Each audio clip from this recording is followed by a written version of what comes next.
Grécia Antiga, parte 2. Pois bem, no primeiro vídeo nós tratamos de questões relacionadas a Atenas e Esparta, a formação, a divisão periódica da Grécia, entre outras questões. No segundo vídeo de hoje, nós vamos tratar o período clássico e o período helenístico, os dois últimos períodos da história da Grécia Antiga.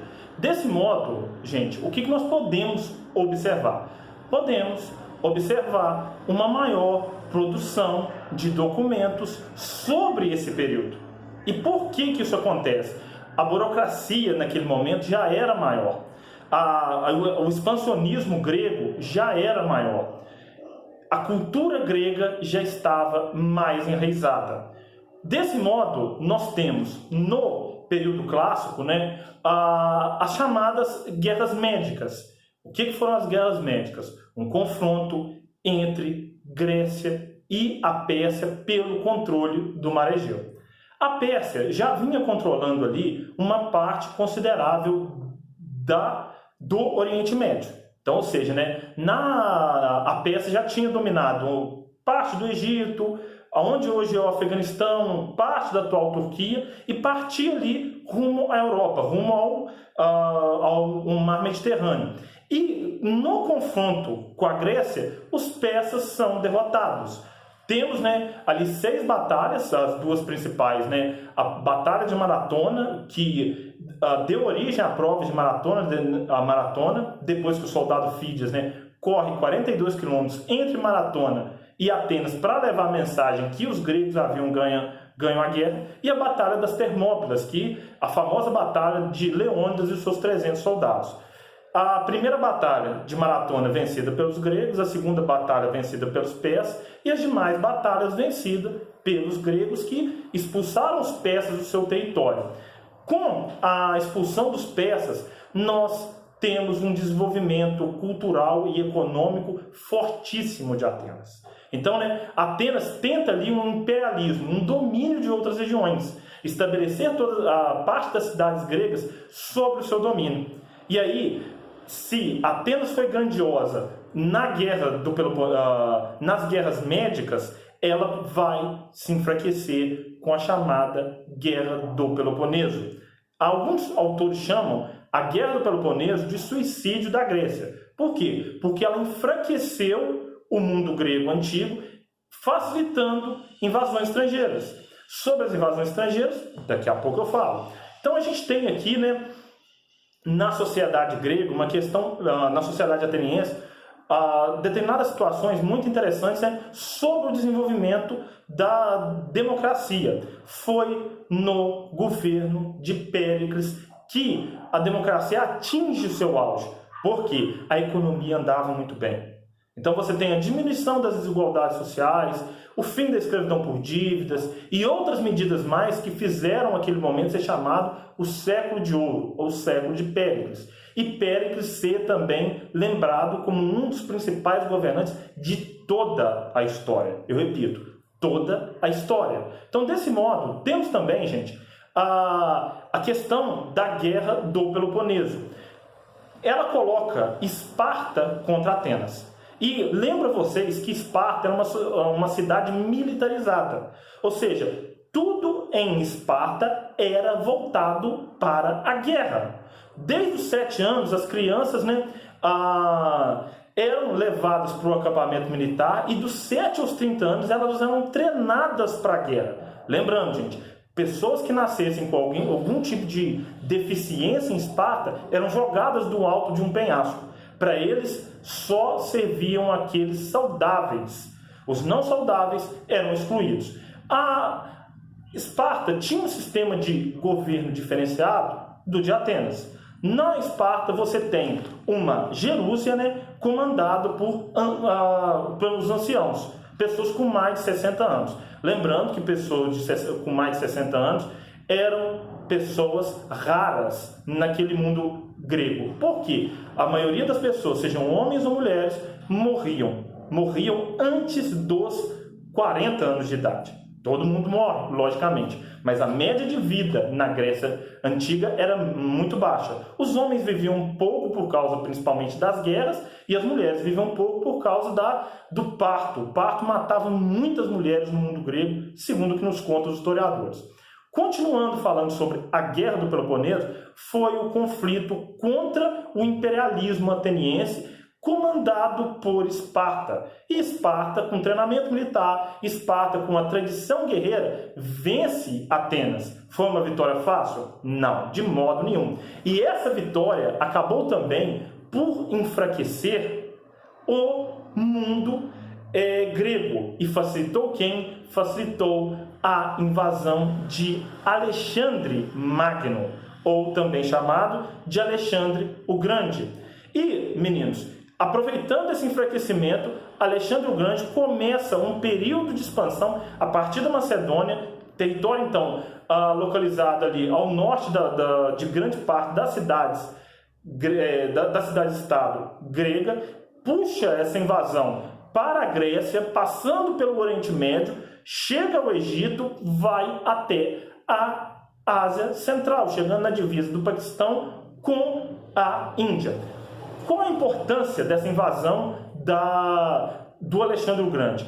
Que ele não destrói os princípios culturais gregos. Muito pelo contrário. Você tem a mistura de princípios gregos, princípios que o Alexandre admirava, achava que aquilo seria interessante para um império que ele pretendia formar, com princípios de outras regiões que ele incorporava ao seu império. Então, por exemplo, dos gregos ele pega a cultura, dos persas ele leva um modo de organização, do Egito ele também pega algumas questões culturais, formando esse período helenístico. Entretanto, a gente tem um ponto de fim no Alexandre. Qual foi? A sua morte prematura com 33 anos de idade, aproximadamente. Então, ele fez tudo o que fez dos 20 aos 33 anos de idade. Foi uma ascensão meteórica. E lembrando, gente, Alexandre era discípulo do filósofo Aristóteles. Então, essa ideia de incorporar aquilo que existia de melhor nas outras sociedades é uma ideia que Alexandre aprendeu com o seu tutor, com Aristóteles. Outros pontos importantes também aqui do chamado período helenístico, desse período de fusão da cultura grega com a cultura oriental, determinadas questões relacionadas à cultura, à religiosidade, a manifestações artísticas. Então isso foi intercambiado por conta do Alexandre o Grande. Outros pontos interessantíssimos na sociedade grega. Aí a gente vai para o campo cultural. A filosofia grega até hoje é famosa. Você tem o chamado período pré-socrático, os filósofos pré-socráticos, que não faziam essa distinção entre natureza, que também foi chamado de physis, e o ser humano. Então, nesse período dos pré-socráticos, você tem Tales de Mileto, Anaximandro, Protágoras.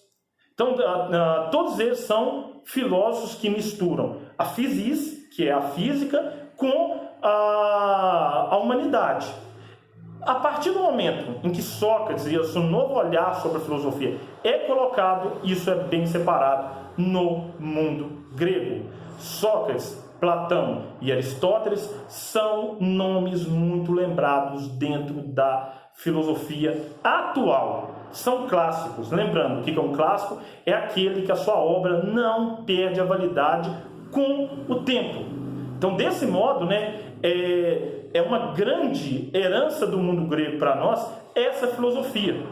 Outro ponto interessantíssimo também, como eu já disse no outro vídeo, são os Jogos Olímpicos. Celebravam a confraternização entre as cidades gregas ali como uma homenagem aos deuses. Chegavam a parar guerras, chegavam a parar determinadas situações políticas tensas para que existisse essa celebração. O que o guerreiro mais forte, o que os guerreiros mais fortes ganhavam? Ganhavam medalhas, ganhavam prestígio, ganhavam conforto de vida ao retornarem aos seus lares. Outro ponto interessantíssimo também é a questão grega da valorização do ócio. O que é o ócio? tempo livre para criar, a tal ponto de Aristóteles dizer que era impossível filosofar sem o ócio e a escravidão. Se o ócio hoje em dia é visto na cultura burguesa como vagabundagem, como tempo de quem não gosta de trabalho, naquele tempo ele era visto como uma força para a atitude criativa. Lembrando que naquele mundo, quem ficava com trabalho pesado? E aí, o que seria o trabalho pesado? Abrir uma estrada, derrubar uma árvore, cortar lenha, entre outras coisas, era o escravo.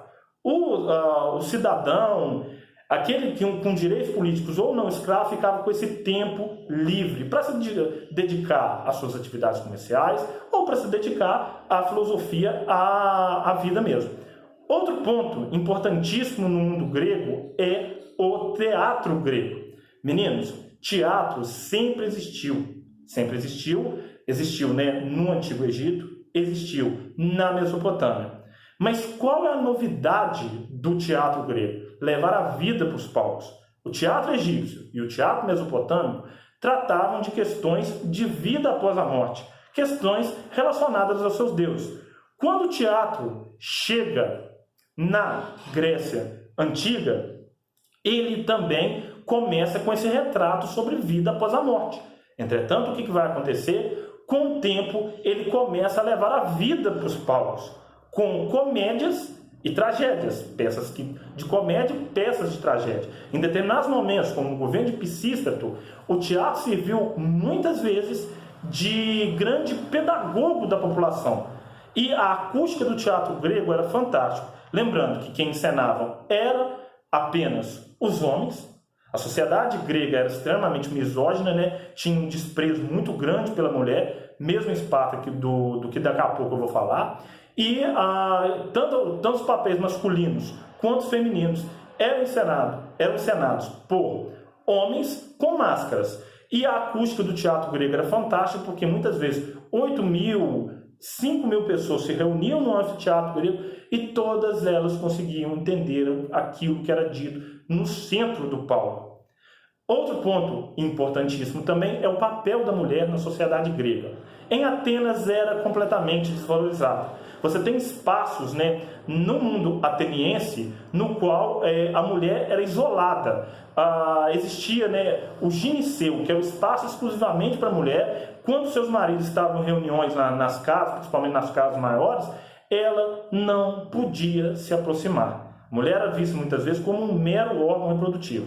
Em Atenas a situação melhorava um pouco mais, mas não muito mais. Por quê? A mulher era vista, né, como a geradora do futuro guerreiro espartano. Então, muitas vezes, ela deveria estar bem psicologicamente falando e mentalmente falando para dar frutos bons para a sociedade espartana. Lembra vocês que em Esparta não existia, né, deficientes e outros grupos mais, porque quando se via alguma deficiência na criança, eles eram jogados do alto do penhasco. Essa questão dos deficientes, uma outra hora, eu posso fazer um vídeo falando sobre a história das conquistas dos deficientes na humanidade, uma história de longa duração. Por enquanto, agradeço a todos. Se gostou, deixa o like. Muito obrigado a todos.